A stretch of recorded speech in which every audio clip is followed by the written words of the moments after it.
It's no secret that Fernando de Noronha is a paradise that attracts celebrities and adventurers from all over the world in search of peace and stunning landscapes. But did you know that on this paradise island, there are surreal rules that go beyond environmental preservation? Want an example? Did you know that you can't be born on the island? Or that living there is almost impossible and requires a protocol almost worthy of a secret mission? Well, despite being a dream for many people, the island has strict rules that make living there a privilege for only a few. What justifies these restrictions in such a desirable place?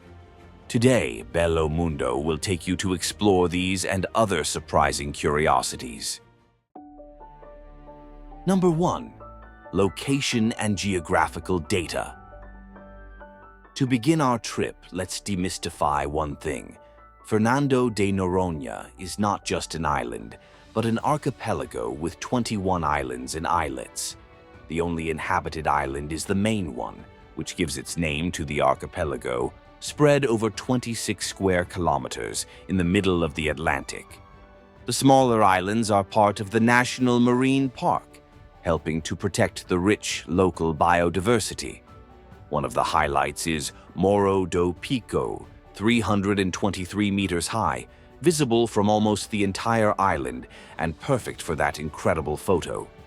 The volcanic terrain, full of hills and cliffs, combined with beaches with crystal clear waters, creates a true paradise. Now, if you're wondering about the climate, rest assured. Fernando de Noronha has a delightful tropical climate with two well-defined seasons. The dry season from August to February and the rainy season from March to July. And best of all, the temperatures are super pleasant all year round, ranging between 24 and 30 degrees Celsius. So it's always perfect for a visit. Number 2. A bit of history. It all began in 1503 when Portuguese navigators spotted the archipelago during an expedition. Interestingly, the name Fernando de Noronha comes from Fernão de Noronha, a wealthy Portuguese merchant who financed the voyage but never set foot on the island. As was common at the time, whoever paid got their name on the map.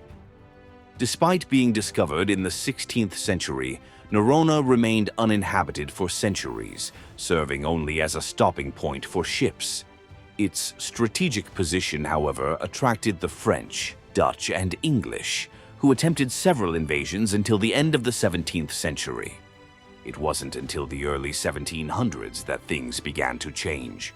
Pernambuco, at the time one of the richest captaincies in colonial Brazil, thanks to its sugarcane production, put pressure on Portugal to finally fortify and protect Fernando de Noronha.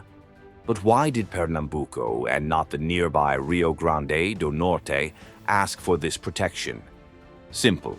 At that time, Rio Grande do Norte was part of the captaincy of Pernambuco. So, when Pernambuco asked Portugal to protect the archipelago, the answer was something like, "Take it, it's your child." And Noronha was officially administered by the captaincy. But the story doesn't end there. Number 3. The Prison Island. Remember how we talked about the invasions Noronha suffered due to its strategic location? Well, that brings us to another interesting chapter. Its history as a prison island. In the 18th century, the Portuguese realized that this isolated location in the middle of the Atlantic was perfect for defending the Brazilian coast from invaders and pirates. They built several fortifications around the island, the main one being the Fort dos Remedios, with its stone walls and cannons ready to defend Noronha from possible attacks by enemy vessels. Even so, the invasions didn't stop.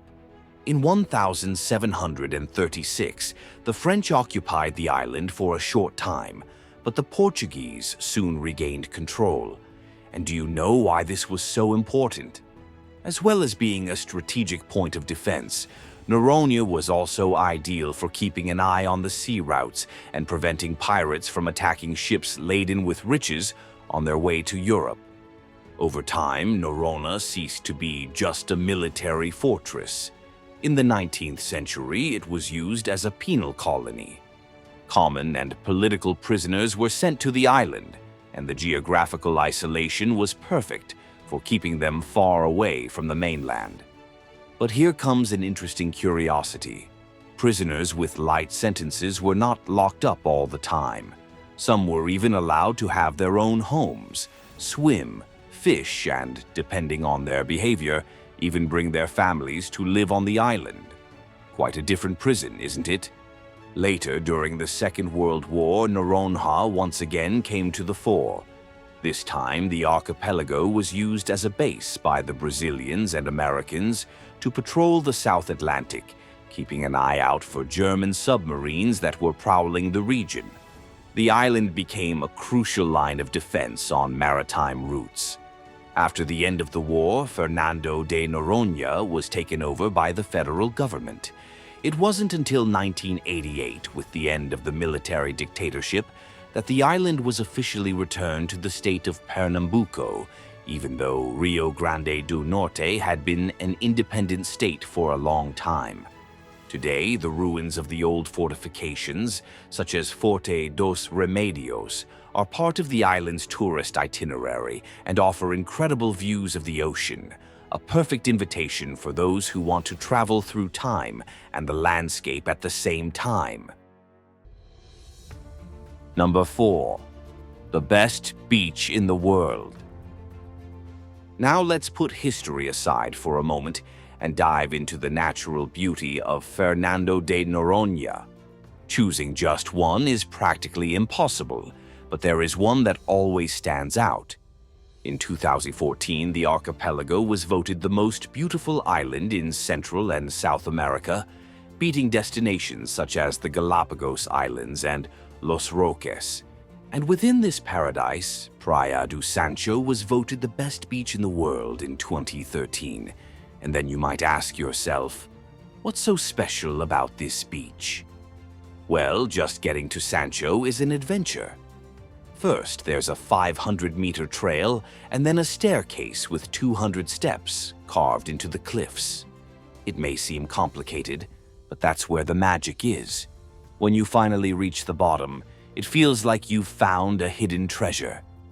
The view is made up of crystal-clear waters in surreal shades of blue, surrounded by huge rocky walls. But what makes Sancho even more special is the marine life. Swimming with turtles, spotting dolphins in the distance, and admiring the colorful fish among the corals is a unique experience. With a setting like this, you can understand why Sancho has been crowned the best beach on the planet. But if you're not up for the 200 steps, don't worry. There's a quieter option. You can take a boat trip and reach Sancho by sea. There's just one detail. Those who go by boat can't swim to the sand, so they're limited to snorkeling in the waters of the bay. But let's face it, with that crystal-clear sea, it's already a great experience. Number 5. Shark diving. If you've ever seen a horror movie at sea, you've probably thought, sharks? I'm out. But in Fernando de Noronha, things work quite differently. Here, sharks are present on practically every beach. And guess what? Everyone goes into the water without panic. Of course, there are plenty of curious stories here, especially for those who want an Instagrammable photo. For example, there was a tourist who thought it was brilliant to put his selfie stick right in the face of a shark. The result? He lost his selfie stick, his camera, and, to top it all off, he got quite a scare. The shark didn't like the joke. There's also the classic story of the girl who decided to pull out a puppy to take a photo. What happened? The puppy returned the affection with a basic nibble. Moral of the story: in Noronha, being daring for the perfect photo can be much more risky than the sharks themselves. Now, if you want to swim with these animals and come out unscathed, we have some important tips for you. Firstly, timings. Before 7 in the morning or after 5 in the afternoon? No way. These are the sharks' favorite snack times, and you don't want to be mistaken for the menu, right? Another point. In the surf, it's their territory. They love to hunt in the middle of the foam, and it's easy to accidentally bump into one, so it's best to avoid these busier areas. And here's a special mention for Praia do Sueste. This is where the only shark incident in Noronha took place, so always stay alert, don't swim alone, and of course respect the buoys.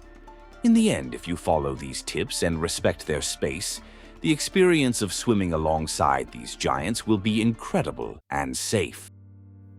Number 6. The Celebrity Island. Fernando de Noronha is not just a paradise for ordinary tourists. The archipelago has also become a haven for celebrities. And there, bumping into a celebrity can be as easy as spotting a shark in the crystal-clear waters.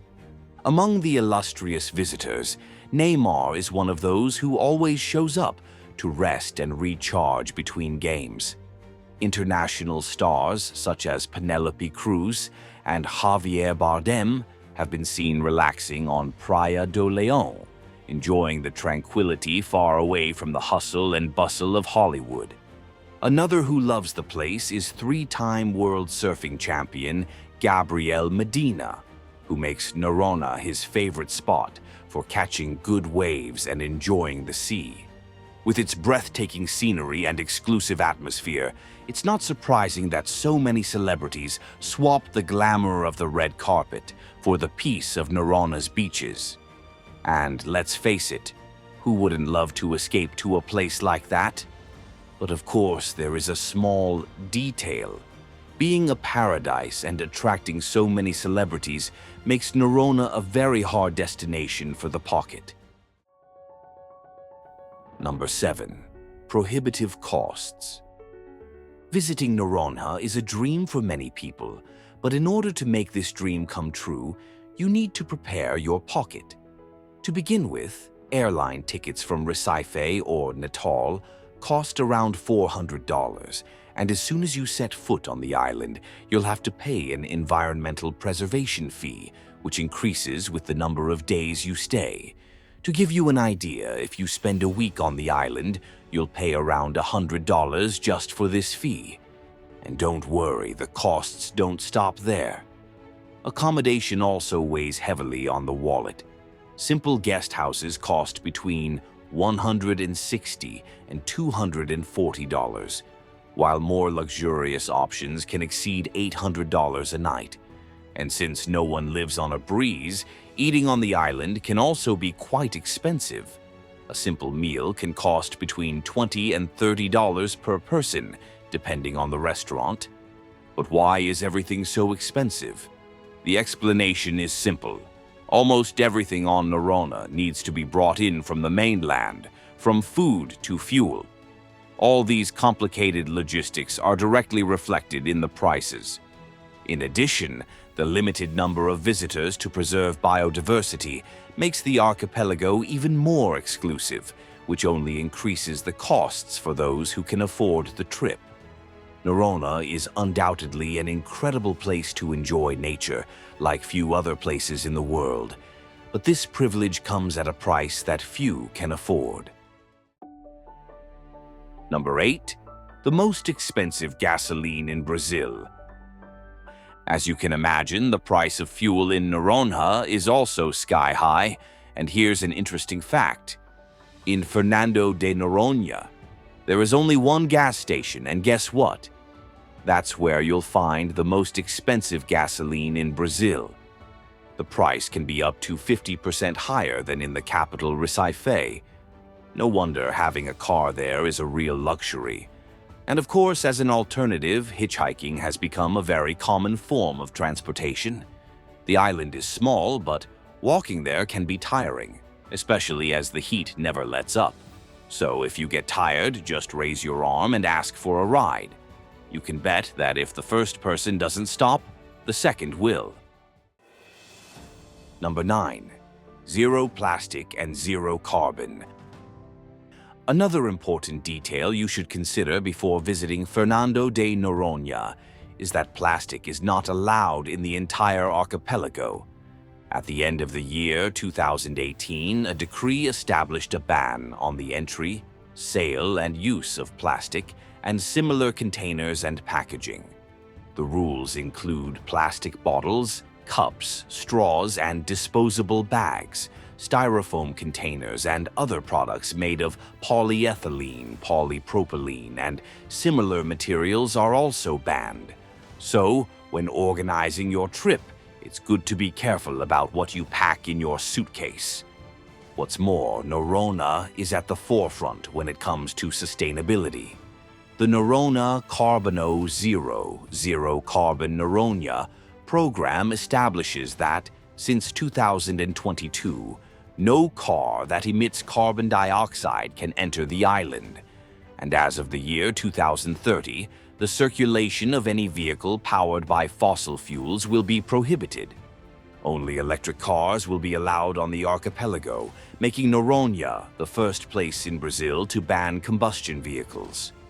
That's great news, since the price of gasoline there is enough to buy almost a car, right? Number 10. Smallest road in Brazil. And while we're on the subject of cars, here's another fun fact. Fernando de Noronha is home to the smallest road in Brazil. That's right. There's the famous BR 363 DAO, which, as you might imagine, doesn't connect to any other national or state road. After all, we're on an island, right? Despite being only 7 kilometers long, this little road is extremely important for the island. It acts as the backbone of the archipelago and is the main route used by tourists and locals alike. Small, but essential.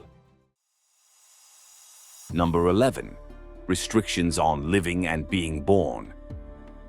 Now, I don't know about you, but after hearing so many interesting facts about this island paradise, I felt like moving there. Who wouldn't want to live in Fernando de Noronha? But it's not simple, and the scenario is much more complicated than it seems. You don't just arrive on the island, rent a corner, and that's it. The restrictions on living there are very strict. First, you need to be approved by the local administration, and normally only those who have a work contract or were born on the island can get this privilege. This is because the focus there is on environmental preservation, and the number of inhabitants is very strictly controlled. So, if the idea of spending your days snorkeling in crystal clear waters seems irresistible, know that living in Noronha is a privilege for only a few, and it goes far beyond just having the money to pay for it. And there's another curiosity that many people don't know. It's forbidden to be born in Fernando de Noronha. Yes, you heard right. Since 2004, the island's maternity hospital has been closed, as the costs of maintaining it were not worth it. As a result, all pregnant women have to leave the island by the 7th month of pregnancy.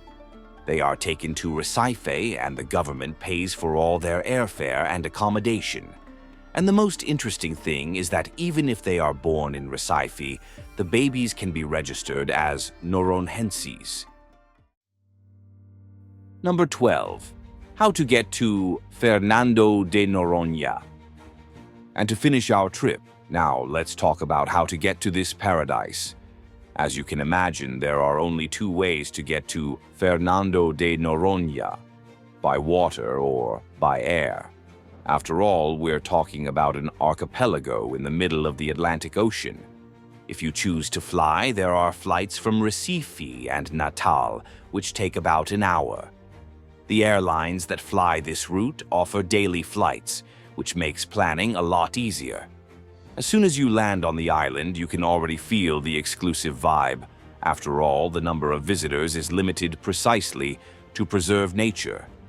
If you're more adventurous, you can also get there by boat. usually on cruises and specific expeditions. The journey by sea is longer and less common, but offers a unique experience with impressive views of the ocean. Whether by sky or sea, the journey to Fernando de Noronha is already part of the adventure. The isolation and preservation make this destination special from the very first moment. So, what did you think of these interesting facts about Fernando de Noronha? Did you already know any of them, or were you surprised by what you discovered? Tell us in the comments. We want to know what caught your attention the most. Don't forget to subscribe to our channel so you don't miss any of this content. Share it with your friends so they too can learn about the wonders and curiosities of our Bello Mundo. For those of you who have followed us this far, thank you very much, and see you next time.